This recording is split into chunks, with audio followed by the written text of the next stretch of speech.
इस वीडियो में हम लोग देखेंगे प्रॉफिट लॉस को एनालाइज करेंगे, एनालिसिस करेंगे कि इसमें क्या है, कैसे काम करता है। तो बेसिकली हम लोग कल देखे थे बैलेंस शीट के बारे में। तो उसमें हम लोग देखेंगे थे कि वो जो बैलेंस शीट होता है वो किसी एक दिन का स्टेटस बताता है कि आपका क्या एसेट है एक दिन आज के डेट में, और आज के डेट में क्या आपका लाइबिलिटी है। लेकिन प्रॉफिट लॉस ऐसा नहीं होता। प्रॉफिट लॉस पूरा एक पीरियड का दिखाता है कि आप अगर देखना चाहें कि भैया एक महीना में कितना प्रॉफिट हुआ, एक महीना में कितना सेल हुआ, एक महीना में कितना मेरा परचेज हुआ, तो ये सारा जो डेटा है वो आपको प्रॉफिट लॉस से मिलेगा। ठीक है, तो इस तरह से तरीके से हम लोग ये जो प्रॉफिट लॉस होता है ये पूरा पीरियड को लेके बनाया जाता है। तो हम लोग देखते हैं कि आखिर ये कहाँ पे क्या, कौन सा हेड और कैसे काम करता है। तो बेसिकली देखिए यहाँ पे क्या है कि इसमें भी डेबिट और क्रेडिट होता है। ठीक है, डेबिट और क्रेडिट, प्रॉफिट लॉस में डेबिट और क्रेडिट होता है। यहां पे और हम लोग को क्या देखना है, जैसे देखना ये है कि ओपनिंग स्टॉक बोले तो कि जो बच गया था, अगर मान लीजिए एक फाइनेंशियल ईयर को लेके चलें तो प्रीवियस ईयर में जो पैसा, जो भी स्टॉक मेरा बच गया वो फिर नेक्स्ट ईयर में कैरी फॉरवर्ड होता है, उसी को हम लोग ओपनिंग स्टॉक बोलते हैं। ठीक है, और अगर इस ईयर भी बच जाएगा तो उसको क्लोजिंग स्टॉक बोलेंगे। इसी को लेके अगर मंथली बेसिस पे देखें तो अगर लेट सपोज आप अगर जनवरी का जो भी क्लोजिंग बैलेंस था, जनवरी में जो मटेरियल लास्ट मंथ में बच गया, वही वही फरवरी में क्या हो जाएगा, ओपनिंग स्टॉक हो जाएगा। तो ये ओपनिंग स्टॉक हो गया।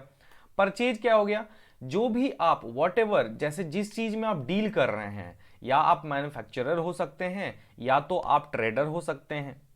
ठीक है, तो अगर आप ट्रेडर हैं तो कुछ खरीद के कुछ बेचते होंगे, तो वो जो मटेरियल जो आप खरीद रहे हैं that is the part of purchase, है ना। और अगर आप मैन्युफैक्चरिंग कर रहे हैं तो रॉ मटेरियल जितना परचेज कर रहे हैं that is the part of purchase. तो आपको यहां पे परचेज डालना है। बहुत लोग क्या करता है कि जो एक्सपेंस टाइप में जो होता है उसको भी परचेज में डाल, नहीं, purchase is another thing. Purchase is only related to your goods whatever you are dealing with. तो वो चीज यहां पे देखने को मिलता है। नेक्स्ट हम लोग को यहां पे दो एक्सपेंसेस नजर आता है, एक डायरेक्ट एक्सपेंस नजर आता है, एक इनडायरेक्ट एक्सपेंस नजर आता है। इसमें बहुत लोग कंफ्यूज होता है किसको डायरेक्ट एक्सपेंस में डालें, किसको इनडायरेक्ट एक्सपेंस में डालें। तो यहां पे कुछ ज्यादा दिमाग ही नहीं लगाना, यहां पे सिंपल सा बात एक आपको ये फंडामेंटल रखना है कि ऐसा एक्सपेंसेज जो प्रोडक्ट का वैल्यू को बढ़ा दे, जो प्रोडक्ट का वैल्यू को बढ़ा दे, उसी को हम लोग डायरेक्ट एक्सपेंस बोलेंगे। जैसे अगर मान लीजिए हम लोग कहीं से मटेरियल परचेज किए, जैसे लेट सपोज अगर हम लोग मुंबई से परचेज किए और उसको मंगवाना है झारखंड रांची, तो इस केस में क्या करना होगा, इस केस में तो वहां पे उसका वैल्यू है 20 रुपए, मंगवाने में 5 रुपए था। अब तो यहां पे अगर कोई पूछेगा कि कितना में खरीदे, तो हम तो बोलेंगे 25 रुपए में भैया, क्योंकि 20 रुपए तो उसका वहां कॉस्टिंग था, यहां पे कितना हो गया, 25 रुपए हो गया, ला के वैल्यू ऐड करके फ्रेट का। तो इस तरीके का जो भी एक्सपेंस होता है जिसको आप प्रोडक्ट के वैल्यू में ऐड करिएगा, जिससे प्रोडक्ट का जो प्राइस है वो बढ़ जाएगा, तो वो उस तरह का एक्सपेंस को हम लोग क्या बोलते हैं, डायरेक्ट एक्सपेंस बोलते हैं। नेक्स्ट क्या है, ग्रॉस प्रॉफिट क्या होता है। ठीक है, ग्रॉस प्रॉफिट जिसको जीपी ग्रॉस प्रॉफिट है ना, तो ग्रॉस प्रॉफिट है बेसिकली क्या, तो इसमें सिंपल सा बात है, इसमें आपको इनडायरेक्ट एक्सपेंस और इनडायरेक्ट इनकम जो है वो ऐड नहीं किया हुआ है। तो इसीलिए आपको यहां पे जो भी आया, जैसे मान लीजिए ग्रॉस प्रॉफिट क्या हो गया, ग्रॉस प्रॉफिट हो गया कि जो भी आपका ओपनिंग स्टॉक था, या तो फिर सिंपल सा ओपनिंग क्लोजिंग छोड़ दीजिए। मान लीजिए ग्रॉस प्रॉफिट क्या है, ग्रॉस प्रॉफिट है, मान लीजिए 20 रुपए का चीज आप खरीद के लाए, ठीक है, उसको आप 25 रुपए में बेच दिए। ठीक है, तो यहां पे आपका जो 5 रुपए है ये क्या है, ग्रॉस प्रॉफिट है। अगर मान लीजिए 25 रुपए में बेचे, उसमें 2 रुपए फ्रेट लग गया, तो ग्रॉस प्रॉफिट कितना हो गया, 3 रुपए हो गया।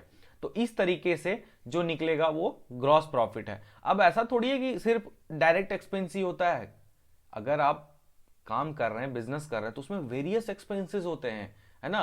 आपको डायरेक्ट एक्सपेंस के अलावा भी बहुत सारा एक्सपेंस है, ऑफिस रेंट है आपका, आपका ये इलेक्ट्रिसिटी है ऑफिस का, स्टाफ है। ठीक है, तो ये सारा चीज जो है वो आपका पर्सनल, आपका ऑफिस से रिलेटेड एक्सपेंसेस है। तो ये सारा एक्सपेंसेस भी तो आखिर प्रॉफिट में कम होगा, तो ग्रॉस प्रॉफिट में उसको लेस करके तब हम लोग को नेट प्रॉफिट निकलता है। तो ये हो जाता है ओवरऑल आपका ग्रॉस प्रॉफिट। नेक्स्ट हम लोग देखते हैं क्लोजिंग स्टॉक के बारे में बात कर लिए। सेल्स आपका, इसी को हम लोग टर्नओवर भी बोलते हैं, जो भी सेल्स होता है उसी को हम लोग टर्नओवर बोलते हैं, कि जो सेल है आपका नेट सेल। ठीक है, अब आपका सेल क्या हो सकता है, या तो आप गुड्स सेल कर रहे हैं या तो सर्विस सेल कर रहे हैं, गुड्स के साथ साथ सर्विस सेल कर रहे हैं, गुड्स के साथ साथ जैसे फ्रेट हो गया। तो इस तरीके का जो चीज होता है उसको आप क्या करते हैं, उसको आपको उसको आपको ये सेल्स बोलना होगा।